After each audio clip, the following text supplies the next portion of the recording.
Servus, heute gibt es wieder eine neue Folge Viva la Movilusion Podcast. Und zum ersten Mal haben wir diesmal Gäste am Start. Und wenn ich die zwei jetzt begrüße, werden die meisten schon wissen, um welchen Film es heute geht. Denn wir haben einmal hier den Freddy, you son of a bitch, und den Flo, one ugly motherfucker. Hallo. Hallo. Genau, und diejenigen, die es jetzt nicht erraten haben, um was es geht um den Action-Klassiker mit dem Schwarzenegger, Predator. Die beiden Jungs, die haben halt mal Bock gehabt und gebettelt, dass sie bei uns mitmachen dürfen. Nach einige körperliche Dienste mir gegenüber habe ich es dann doch einmal eingeladen. Und ja, heute mal kein Mike und kein Corby dabei, dafür eben zwei Gäste aus dem Schwabenland. Leute, wie gefällt euch Predator? Erzählt's mal. Ja, definitiv 10 von 10 Punkten. Also, in meinen Augen perfekter Film. Gute Action am Start und ja, brauchen wir eigentlich nicht viel dazu sagen. Ja, dann hören wir wieder auf, oder? Sedi, Freddy, was sagst du dazu? Also ich finde auch absolut 10 von 10. Kann man sich immer wieder angucken. Gemerkt habe ich das, weil wir ursprünglich zwei andere Filme eigentlich zur Auswahl hatten und ich dann ein bisschen angepisst war, dass wir die nicht vorstellen wollten oder durften. Dann habe ich mir halt Predator angeschaut. Ich sag Predator, nicht Predator, warum auch immer. Weil du Bauernfünfer bist. Und habe festgestellt, weil ich habe den, glaube ich, erst vor 2 Monaten das letzte Mal gesehen, dass mich dann doch sehr schnell wieder gefesselt hat. Und das schaffen eigentlich so nicht viele Filme, wenn ich jetzt keine Lust habe, die anzugucken, dass ich dann wieder in den Bann gezogen werde. Und der hat es geschafft. Ist aber natürlich auch bei mir keine Kunst, wenn der Arnold Schwarzenegger mitmacht. Aber ja. Ja, er wird nie langweilig, der Film. Also schon bestimmt 50 Mal gesehen und jedes Mal wieder Top-Schleifen. Also. Erzähl's mir, wie war's bei euch? Wann habt ihr den zum ersten Mal gesehen? Wenn ihr sagt, es wird nie langweilig, wann war es das letzte Mal und wie geht es euch, wenn es nicht so angehst im Vergleich zu damals, wenn du das erste Mal siehst? Also bei mir war es so, das erste Mal habe ich ihn gesehen mit meinem Vater nachts und ich war eigentlich sehr verstört, gleich am Anfang, ich habe gar nicht gecheckt, dass es eigentlich um einen Außerirdischen geht. Ich habe halt gewusst, Arnold Schwarzenegger macht mit, den kennt man ja und es war für mich halt ein Superheld damals, so in der Art und muss gut sein. Und als dann die Szene kam, wo sie gleich am Anfang sich durch das Geäst da wühlen und die gehäuteten Soldaten am Baum da dran hängen, da war ich schon ziemlich wow. Dann musste ich, glaube ich, auch mal kurz die Augen zumachen, weil mich das doch sehr verstört hat. Ich habe es auch beim ersten Mal nicht geschafft, den Film zu Ende anzugucken, muss ich gestehen. Mein Vater hat mir dann erklärt, hier, der reißt Wirbelsäulen raus, sammelt den Kopf und alles drum und dran, da war ich, ja. Und tun sich Abgründe auf. Das erklärt so einiges, warum du so geworden bist, wenn du so jung schon angefangen hast. War ja seinerzeit ein noch indizierter Film, mittlerweile frei ab 16. Denke ich mal, kann man durchgelassen, 16er Freigabe, weil so hart fand ich ihn jetzt nicht. Ja, wobei die 18er war gerechtfertigt. Also vom Gewaltgrad stellenweise schon ganz schön knackig eigentlich für eine FSK 16. Ja, coole Brust gehabt, der Aufplatz und so, das ist schon cool, gell? Das mögen wir. War der? Ich habe mir im Fernseher angeschaut, definitiv auf Sat 1. Ich hatte auch noch eine alte Videoaufnahme von Sat 1. Wann war denn der indiziert? Ach, von wann bis wann? Ich glaube, der ist... Das ist gar nicht so lange her, wo der vom Index runtergekommen ist. Ja. 10 Jahre oder so. Im 2010 ist er erneut geprüft und dann ab 16 freigegeben worden. Okay, dann habe ich definitiv eine geschnittene Fassung im Fernseher angeguckt. Ja, die war damals schon für mich ziemlich hart. Ja, das war aber, ich glaube, da war auch nicht viel geschnitten. Das war wahrscheinlich die Szene, nachdem man sie Billy geschnappt hat, auf dem Baumstamm. Wo man bloß den Schrei hören, dann sieht man kurz drauf, wie er oben in den Baumkronen sitzt und mit die Wirbelsäule rausreißt, glaube ich. Genau, was ich auch nicht in Erinnerung hatte, war hier, als ein Carl Weathers, also ein Dylan, die Hand, die abgeschossen wurde. Und dann noch weiter feuert. Das kann ich mich auch noch von der DVD oder von der Blu-ray erinnern. Ich glaube, da sieht man wieder einen kleinen Filmfehler, wenn man bei der Stelle ist, glaube ich, dass der Hand auf dem Rücken gebunden ist, glaube ich. Ja, ganz genau. Ich habe mir am Sonntag angeschaut, ne, das ist relativ schnell aufgefallen, dass der Arm auf dem Rücken gebunden ist. Endlich haben wir wieder mehr Erfolge mit dem Filmfehler. Juhu. Da gibt es noch mehrere Fehler oder auch Logikfehler. Zum Beispiel, als der Arnold Schwarzenegger sich mit Schlamm noch nicht mit Absicht mit Schlamm einschmiert und sich versteckt und er nicht gesehen wird, er hat die Augen auf. Normal müsste der Predator mit seiner Wärmekamera die Augenlöcher zumindest sehen. Ja, spricht wieder der Fachmann. Ne? Ja. Ist aber eine lustigere Anekdote zu dem Thema Schlamm. Habe ich gelesen, ist ja, dass es so arschkalt war in der Nacht, dass es einem Schwarzenegger seine Körpertemperatur um ein paar Grad gefallen ist und er hat sich gedacht, er sauft Jägertee, damit sie wieder wärmer wird, aber ja, das Endresultat war nicht, dass sie warm wurde, sondern dass er besoffen war die ganze Zeit. Es klärt dann auch die Aussprache. Das kann sein, ja. Ja, wobei er hat ja auch mehr Text sogar gehabt wie beim Terminator. Ja. Das stimmt, ja. Zu den Dreharbeiten gibt es allgemein, glaube ich, ein paar coole Geschichten. Dann hau raus. Einmal so das typische Macho-Gehabe, sage ich mal, aus den 80ern. Sind sie immer oder grundsätzlich in der Früh aufgestanden als alle anderen und sind ins Fitnessstudio gegangen, dass sie sich hier aufpumpen konnten. Mitunter auch der Carl Weathers. Der hat es aber schlauer oder hat gedacht, er macht es schlauer, ist immer 1,5 Stunden später ins Fitnessstudio gegangen und hat dann so getan, als ob er dort nur hier Kaffee trinkt und alles drum und dran, um dann am Set voll aufgepumpt auszusehen. Also er wollte nicht, dass man sieht, dass er trainiert, sondern dass man denkt, er sieht immer so gut aus. Zum Carl Weathers, falls ihr nicht kennt, die Jüngeren unter euch, bei The Mandalorian macht er mit. Und sonst eigentlich durch Apollo Creed, Rocky und Action Jackson. Action ja, Jackson. Ganz großes Kino. Ja. Weil, was sagst du, ich hab doch sicher auch schon die Beutel gesehen zu dem ersten Designentwurf vom Predator, den damals noch der Van Damme hätte spielen sollen. Ja. So.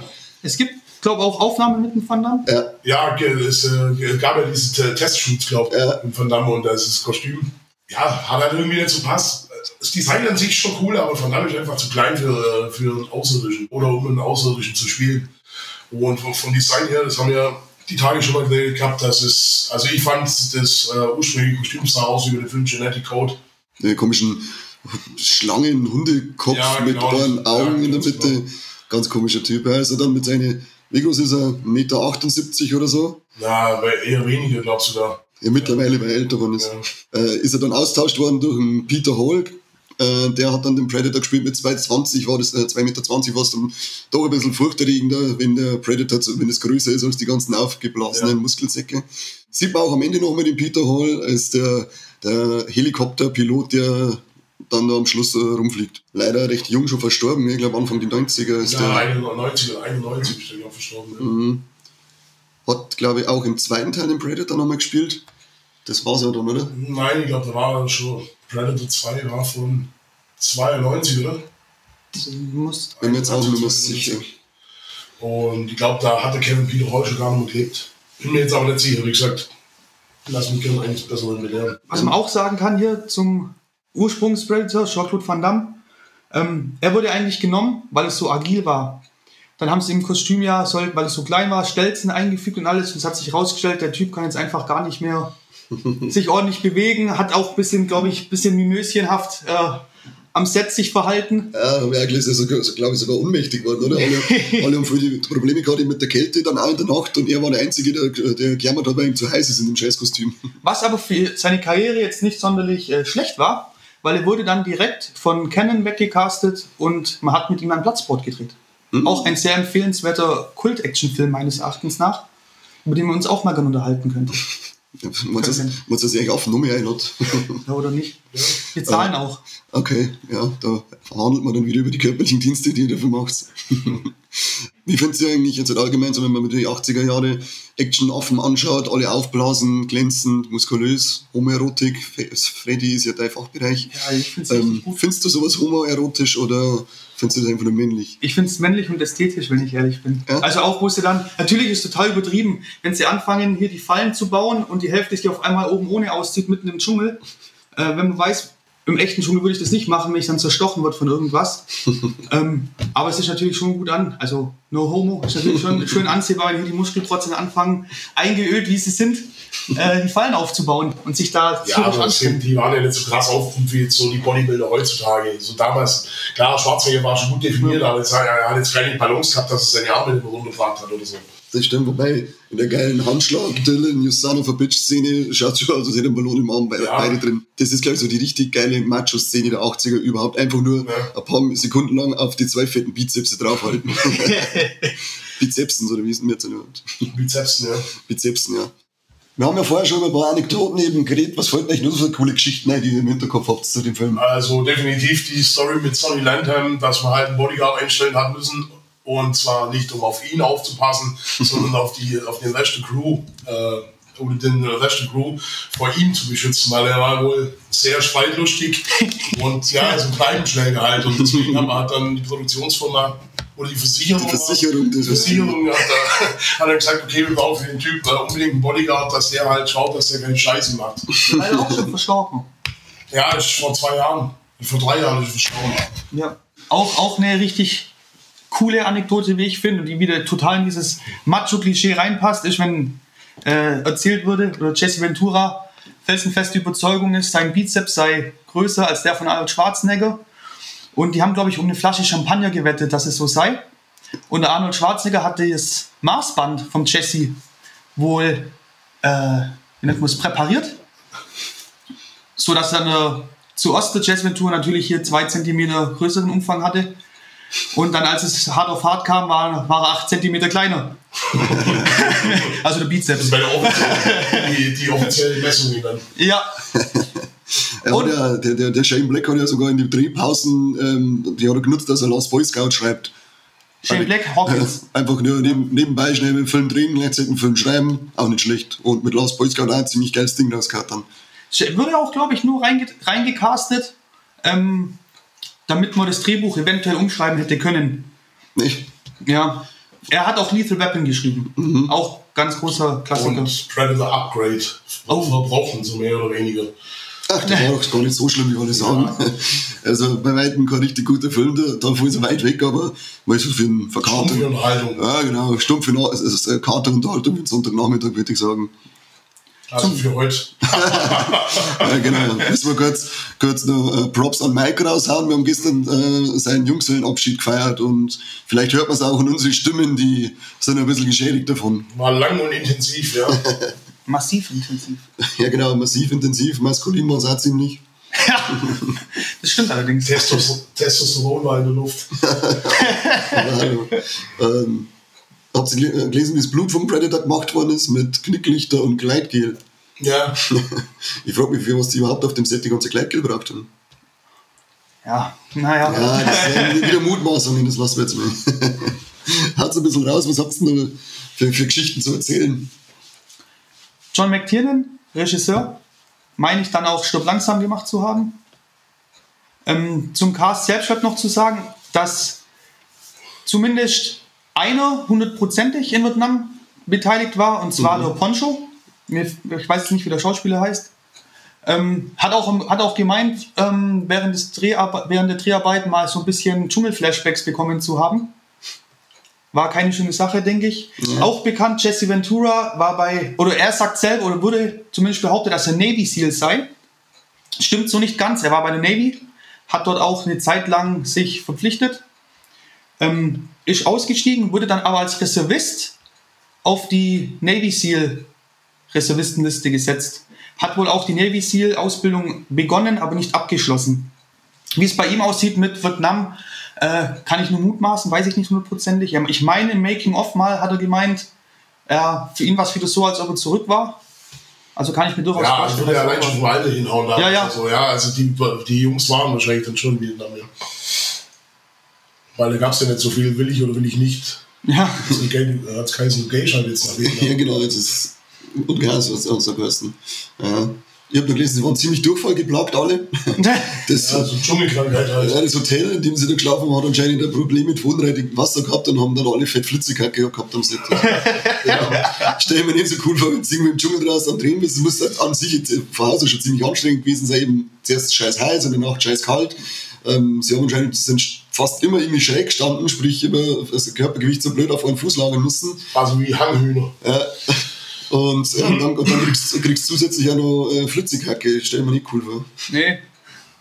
Und dann noch die hohe Luftfeuchtigkeit dazu, du kannst schon nicht mal richtig den Arsch putzen. Ja. Du hast schon noch was erzählt mit dem Rasierer. Ach ja, genau, die Geschichte von Bill Duke, die Rasierszene mit seinem Rasierer, den er dann ständig dabei hat, die hat er improvisiert, die war so gar nicht geplant. Fanden sie aber dann irgendwie cool, dass sie ihm das lassen haben. Mussten dann extra noch so einen Rasierer präparieren, dass er danach mit bluten kann. weil er hatte Zeit zu bluten, Sascha. Bild Hugh, cooler Typ, Flo, du hast den Weekend of Hell getroffen. Ja, absolut cool. Und wir haben auch diese Szene quasi mit dem Rasierer. Ein anderer Bekannter war da, der hatte einen Einwegrasierer dabei, einen offenen, glaube ich sogar. Und dann haben wir beim Fotoshoot dieses Bild quasi nachgestellt mit dem Rasierer. Aber sehr netter Typ, der Bild Hugh. Aber man merkt halt auch schon, dass er recht alt ist. Ja, klar. Die haben alle schon ihre Jahre auf dem Buckel. Bild Hugh muss ja auch schon über 80 sein. Geht hin, glaube ich, ja. Ja, die Helden sind leider alle vom Aussterben bedroht. Das Soundtrack von Alan Silvestri, großartig. Viele Metal-Bands haben da stellenweise dieses Predator-Theme quasi auch als Intros genutzt. Und ja, in der Musik war relativ beliebt auch der Predator, also quasi thematisch. Jetzt weiß ich nicht, ob das stimmt, dieses Geräusch vom Predator. Gab es ja nicht auch mal, dass das von irgendwelchen Krebsen aufgenommen wurde, oder dass irgendwelche Krebse so sich anhören? Das haben sie dann benutzt. Ich weiß nicht mehr genau. Ich habe da das ist ein X-Bild und vielleicht schneller abgespieltes Geräusch. Ja, aber irgendwas habe ich da auch mal gelesen, ja. Aber ich kann es nicht mehr sagen, wie das genau gemacht worden ist. Nee, krieg ich nicht mehr. Die Geräusche sind ja bei sowas relativ beliebt, haben sie ja bei Jurassic Park auch mit Delfini und See und nichts und was sowas. Ja, da war es wenn der... Die Velociraptoren, dieses Gekreische haben sie. Wenn der T-Rex den Gallimimus, oder wie das Viech da heißt, frisst, das Geräusch, genau, ja. Das Geräusch war ein Spielberg, sein Hund, der mir auf dem Ball gespielt hat. Okay. Das haben sie aufgenommen und haben sich dann eben rumgewurschtelt, bis man dann sagt, okay, so muss sich ein T-Rex sein, der frisst. Genial. Absolut geil, ja. Ja, coolster Spruch in dem Film. Was würdest du sagen? Weil der geht ja eigentlich nur über mit coolen Sprüche. Schwarzenegger hat da einige seiner bekanntesten One-Liner rausgehauen. Aber für mich zum Beispiel kommt der beste Spruch nicht vom Schwarzenegger, sondern für mich ist der beste Spruch, du blutest ja, ich habe keine Zeit, um zu bluten. Ja, wollte ich gerade sagen. Ja, da gibt es mehrere, gibt es noch hier Stick Around, als er das Ding wirft. Die Makete. Ja, genau, hier mit dem Klopf, Klopf, oder? Wo die Tür eintritt, dann Klopf, Klopf sagt. Ja, knock. Und dann die Typen wegschmatzt. Ja. Auch richtig geil, wenn man sich das überlegt, wie sie das Guerilla-Lager überfallen. Er hebt einfach den LKW hoch, schmeißt eine Bombe drauf und lässt super das Ding rein. Richtig cool. Man Alive eben da. Hat auch keine Deckung, er rennt einfach rum. Hat man eine gebraucht damals. Nee. Kurzer Musiktipp für die Leute, die was mit Bands, die nur schreien anfangen können, Austrian Death Machine mal anhören. Die haben zu einige der One-Liner sogar eigene Tracks geschrieben. Get to the Chopper, If it bleeds, we can kill it. Coole, also Nebenprojekt von SLA Dying, aber in dem Fall ohne Klagesang dazwischen, sondern wirklich nur prügeln und schreien und Filme und nur über Filme vom Schwarzenegger singen, richtig geil. Ja, also ausschließlich über Filme vom Schwarzenegger. Ja. Und ich glaube 3 Alben sind Total Brutal, Double Brutal. Genau, und Triple Brutal. Und dann eine Weihnachts-CD hat auch mal gemacht. Ja, genau. Das ist Weiner. Nee, das ist das sogar die ganze SLA Dying Band? Nein, der hat halt Gastmusik mit dabei, aber ich glaube von Kingswich Engage haben wir als Beispiel eine dabei. Das kann sein, ja. Gerade am Rande mal, für die Leute, die Metal mögen, hört es da mal rein. Und vor allem, wenn man Metal und einen Schwarzenegger mag, dann gibt es da keine bessere Anlaufstelle. Den Predator sieht man auch ziemlich spät erst im Film. Ich glaube, dass das locker 3/4 Stunde bis 50 Minuten dauert, bis der dann wirklich mal in Action tritt. Also es ist allgemein ziemlich ruhig am Anfang, finde ich. Also die erste 3/4 Stunde passiert eigentlich gar nicht so viel. Da muss dann erstmal der Überfall, glaube ich, auf das Lager ist, glaube ich, die erste richtige Party dann. Und davor in so Kleinigkeiten, wo sie die geheulten Leichen finden. Und ja, genau. Abgeschossenen Hubschrauber und so. Ich habe mich ja vorbereitet ein bisschen, habe aber meine Notizen daheim liegen lassen, weil ich so schlecht organisiert bin. Ich meine, man sieht erst ab Minute 38 mal die Hand von Predator, als er das Skorpion aufhebt. Und dann später wieder, nachdem der Hawkins gestorben ist oder abgeschossen wurde, als er sich dann selbst versorgt oder selbst repariert, kann ich nicht sagen, seine Wunden halt versorgt. Aber ich meine, das war aber nicht mit dem Hawkins. Ich meine, das war nachdem er einen Blaine sich geschnappt hat. Ja, das stimmt. Das sieht man auch schon mal. Relativ schnell und dann siehst du, dann kannst du auf dem Baum hängen. Ja, stimmt. Da ist er auch verwundet, da sieht man dann das grüne Blut. Ja, ganz genau. Und er hat halt eine der größten Action-Szenen der 80er Jahre, womöglich aller Zeiten. So die Contact-Scene mit dem Minigun. Ich könnte mir keine bessere Action-Szene in dem Film vorstellen wie das. Das gefühlte 28.000 Schuss in einer halben Stunde rausreißen. Also, Mit der Minigun, ja. Richtig geil, ja. Aber wie gesagt, dieser Film ist trotzdem nur von... Männlichkeit geht eigentlich gar nicht. Also wenn ein Film ein Geschlecht hätte, dann Predator männlich. Maskulin. Absolut. Massiv maskulin. Massiv maskulin, Ja. aber hallo. Ihr seid ja fleißige Hörer von uns und ihr wisst ja, dass wir am Ende uns dann nochmal in unserer Beziehung sagen, was uns an dem Film besonders gefallen hat und was man ihm vielleicht ankreiden würde. Und es gibt ja noch unseren Triple Threat, der heißt Titten, tote Tiere und sieht man Trompeten, die beantworten wir jetzt ja ganz schnell. Also Freddy, gibt es Titten in dem Film? Nein. Sterben Tiere? Ja. Ja. Und sieht man männliche Trompeten entblößt? Nein. Ah, schade. Also, Doch, sieht man. Wieder, ich meine beim Hawkins, wie er am Baum rumhängt, dass man da die männliche Trompete sieht. ja, schau her, dann haben wir doch ein bisschen was für die Frauen auch. Oder für den Freddy. Für die Frauen hat man auf jeden Fall was. Schau dir die Leute an. Und dann gehen wir noch zu unserem Beziehungsspiel eben. Freddy, was würdest du sagen, ist das Geilste an dem Film für dich und was würdest du ihm ankreiden, wenn du was ankreiden müsstest? Also ankreiden kann ich ausschließen, brauche ich nicht. Arnold Schwarzenegger macht mit. Okay. Nee, Spaß beiseite. Was ich super mag an ihm ist dieser Mix aus Action, Science Fiction. Ich persönlich würde jetzt im Nachhinein nicht mehr Horror sagen. Als Kind war es für mich ganz klar Horror. Allein schon wächst den Leichen. Und dass er echt für mich kurzweilig ist. Also es ist, man hockt sich hin, schaut sich den an, wird super unterhalten und freut sich oder fühlt sich danach einfach gut. Meiner Meinung nach. Okay. Ankreiden, dass der zweite Teil nicht mit Arnold Schwarzenegger ist. Flo, was sagst du? Ja, also ich muss das auch so sagen wie der Freddy. Im Endeffekt, also ankreiden wüsste ich jetzt nichts. Nee, also, ja klar, Filmfehler oder sowas, aber das sind ja Sachen, wo ich jetzt nicht dramatisch sehe. Im Endeffekt, ich habe es vorher schon gesagt, diese ikonische Action-Szene, wo sie den Urwald mit dem Minigun abholzen. Und ja, und das mit dem Schwarzenegger im zweiten Teil wäre natürlich cool gewesen. Aber ja, kann man nichts mehr machen. Aber der zweite Teil ist definitiv fast genauso geil wie der erste. Das stimmt, ja, aber die machen wir in einer extra Folge dann. Und ich würde auch sagen, also für mich einer der Actionfilme überhaupt aus den 80er. Am coolsten einfach die Szene mit dem Spruch, du blutest, ich habe keine Zeit um zu bluten, hast vielleicht Zeit um in Deckung zu gehen. Das ist mein Highlight in dem Film. Und zum Ankreiden finde ich bei dem Streifen ehrlich gesagt auch nichts. Fällt mir nichts ein. Aber gut, Leute, dann sage ich, cool, dass ihr dabei wart. Ja, danke für die Einladung. Ja, gern. Danke für die Dienste, die ihr dafür gemacht habt. Danke an die Leute, die sich den Mist jetzt wieder mal angehört haben. Und wie immer, abonnieren, abliken, kommentieren, irgendwo ausdrucken und auf Bäume kleben. Bleibt's geil und jetzt wieder rein. Ciao. Ciao. Ciao.